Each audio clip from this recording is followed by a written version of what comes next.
So thank you for having me, and Alina and Larry and Ahmed. It's a pleasure to share this space with you tonight. I'm going to start with a few poems from my new book, Muddy Dragon on the Road to Heaven. And if you don't mind a little shameless self-promotion, I'm going to post a link in to the chat where if you're interested, you can maybe shop. Actually, before everybody else showed up, we were chatting, and Jennifer mentioned she likes to hike at Valley Forge. So I'm going to read this poem called "A Map of Valley Forge," which the event, the hike that I went on, took place just about this same time last year.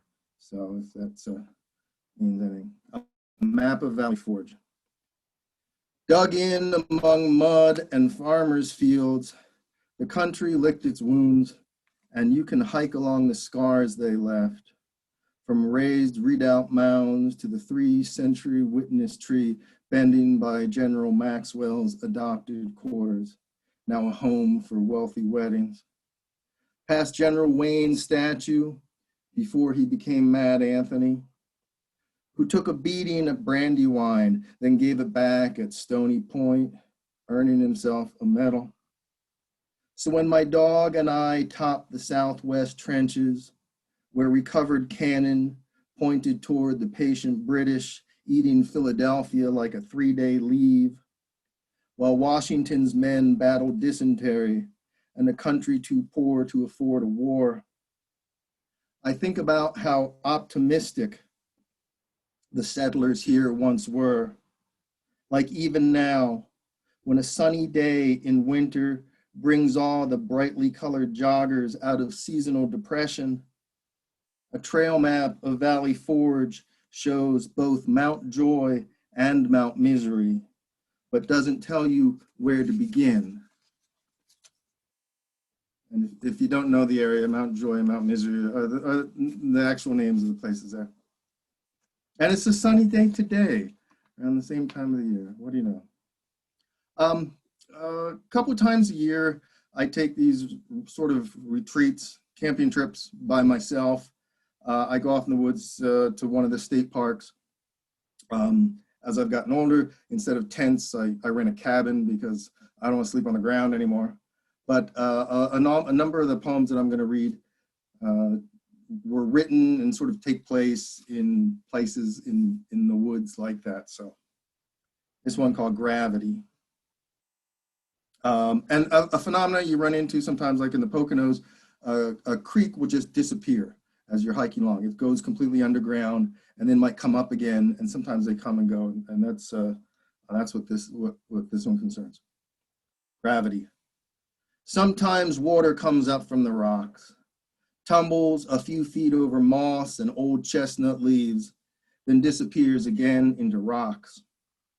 If you listen carefully, you can hear it traveling under your feet, a creek that light doesn't touch. And all around you, the forest leans in as if helping to keep that secret. It's good to understand the hidden workings of things, like the heart, how it beats all day long, though you rarely see any blood.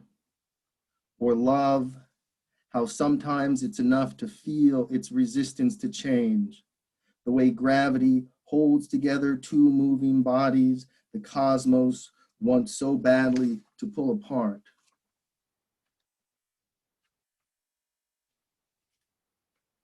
And this one, Astronomer, I'm pretty sure was written that exact same trip in the cabin a couple years ago. Astronomer. Even if every known constellation has a name, was named by someone who connected its pinpoints and told a story, saw its brightness as light leaking through the cracks in an old cabin, and wanted to tell someone how those stars were lives themselves, that the thousands of stars we see multiply the farther we get from cities. Know that under this November night, The possums guide their dead eyes through the leaves. That surrounded by leafless trees, it's possible to want to name something new, to tell you a story of how the stars look tonight with the moon shattered behind tree branches. That the story these stars make, even if named by someone else, is mine now. Alone by a campfire, the sky the color of burned wood, and far away, a heat so determined to live its mythology that it died on its way to get here. At night, around a campfire, there's not much else to do except either stare at the fire or stare up at the sky. So that's what happens. This is trying to be an optimistic poem called Instead. Instead of regret, what if we called it birds we saw but couldn't name, or name them the sound their wings made echoing off the canyon? Their drumming expanding like circles in water when a stone lands. Instead of fear, what if we called it night, the kind not lit by moon or lantern, just the eyes of the person sleeping next to you opening after a bad dream, then closing into the small, shuffling notions of sheets. Instead of debt, speak about the time it takes to walk from one end of a life to another. How many shoes you'll need, the gravel they pick up, and what the air smells like along the way. Instead of worry, let's call it the words trees make when they talk to the wind, how aspens whisper about birches, and how strong pines in a dense forest will catch weak ones when they fall. But hope and, yes, love, we'll call them what they are. A bag of fresh tomatoes given to a friend, an hour or two of silence with the dying. How the old dog, stiff with pain, still insists on greeting you at the door. So now I'll read some newer poems that hopefully will end up in a next collection. Here's this one's called Pheasant Court. A thinking back on childhood poem. It's been years since I thought about the ring-necked pheasants that came down from the woods and into my yard when I was a boy. My mother woke me one Christmas morning to tell me they were here, their heads and necks shimmering like tree tinsel, their long tail feathers bright as new copper pipes. They waltzed among our frost-covered garden, dipping and strutting over the furrows, then disappeared at the first sight of our young collie, Caesar. My father said the game warden stocked the woods for hunters, and sometimes strays survived, nested in the trees near the dying farmers' fields. His children sold the land for housing tracts, named the new roads after grace that passes so quickly in and out of our lives.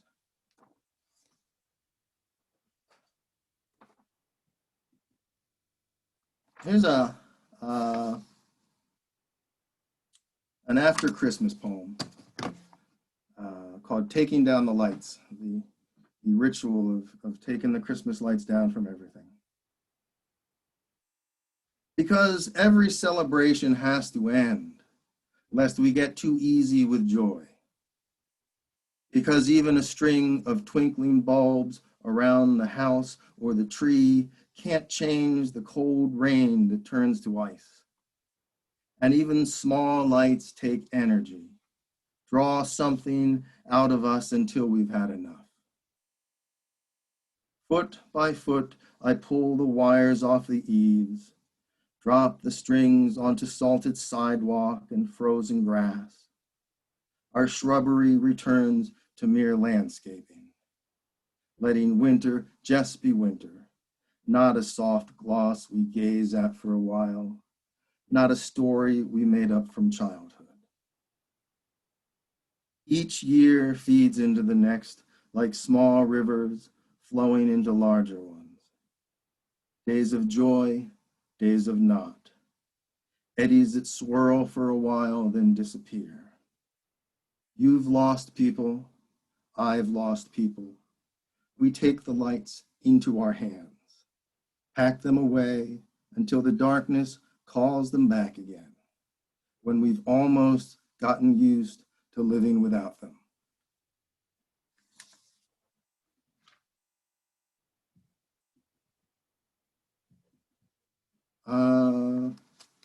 This one has a weird title.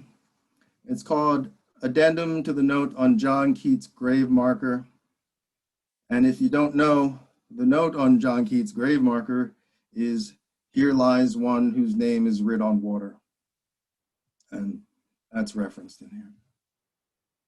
This one, the event took place, probably early spring last year, when my family, we were all kind of huddled up in our homes, quarantine, and we took a little comfort sitting outside around a little campfire, just hanging out and looking at the sky and thinking about the world. All evening, sitting around the small fire, we looked up and talked about Venus, how much she stood out among the other stars, how the night looked blacker, even the pine trees behind us leaning south from decades of hill wind. And as smoke rose above our heads, my daughter, her friend, and myself, our small worries in the small world, chatted a little about the antics of flames, far from the troubles of others, cocooned in our openness like survivors on a life raft while the big ship is sinking. Later that night, another beacon shot across the sky, the space station, 3 men from 2 countries looking down on the little swirls of water around the earth, our names written in its rising and falling, all of us pressed into it together by gravity, everything blending into everything else, disappearing with distance, the one thing we can count on but don't want to.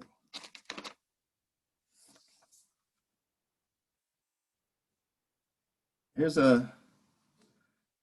another hiking, being in the woods poem called One Mountain Seen Through the Trees of Another Mountain. And I actually got the title from a picture I took when I was hiking along this ridge, and I took the photo and I posted it on Twitter. And I sort of gave it a caption. I said, it's a picture of one mountain seen through the trees of another mountain. And as soon as I hit send, on Twitter, I go, that's the title of a poem. I sat down with a poem. Maps never show a view like this. Yellow blazes on trees leading to a ridge. The trail so close to the edge, just walking feels like falling.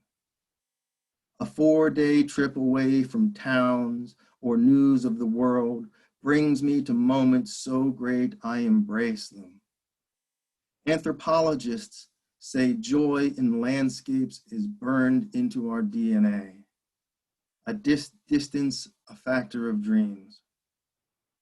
Below, the lake is starting to ice over, a cold that's been building for years.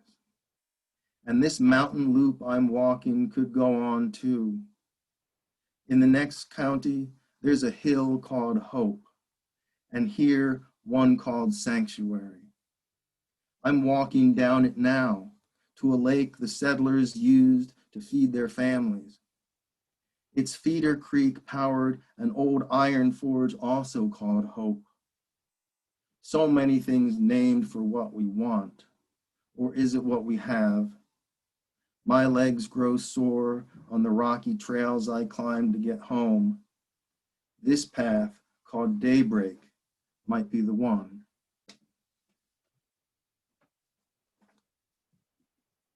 And I'm going to end with two dog poems, because if you see, I would pick him up to show that he's stretched out on the floor right now. I don't want to disturb him.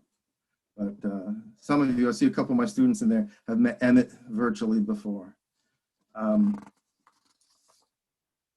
This one begins, the title is a line from Shakespeare called, "But since I am a dog, beware my fangs." I love my dog, though he licks his butt. Then he licks my hand or my face or chases his tail until he falls down face to butt and starts all over again. At the dog park, it's nose to butt with every pit bull and beagle, a snarl from the oversized mastiff, and then my dog rolls on his back to expose the place his balls used to be. Open for inspection by the small bully's chihuahua that even the pit bull fears.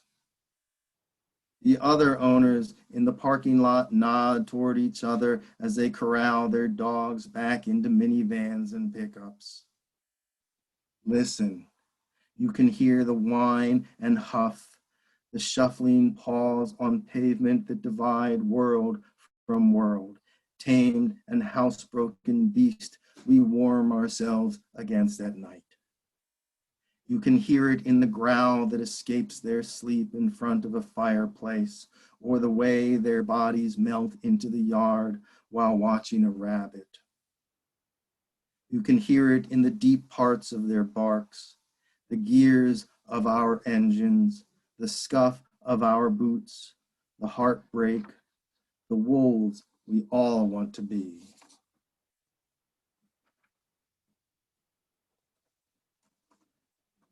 And this last one is called Blessings of a Dog.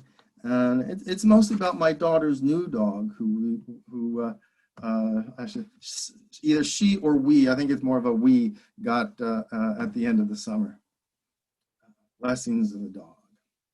Sadie is the dog's name, in case you need to know. She chases the threadbare tennis ball across the kitchen, dives under a chair, slides to catch it mid-roll, and then trots back, bearing the wet gift in her mouth, and asks with eyes and paws for me to throw it again. And I do again and again repeat this simple joy, until tired, she throws herself onto my lap and gnaws my knuckles. Sometimes I want this forever, the way a perfect fall morning lingers in the scent of walnut trees. All the grief of a summer we carried like water, spilling with each labored step. She's still a pup, has enough play in her for 12 years or so. I know how that goes.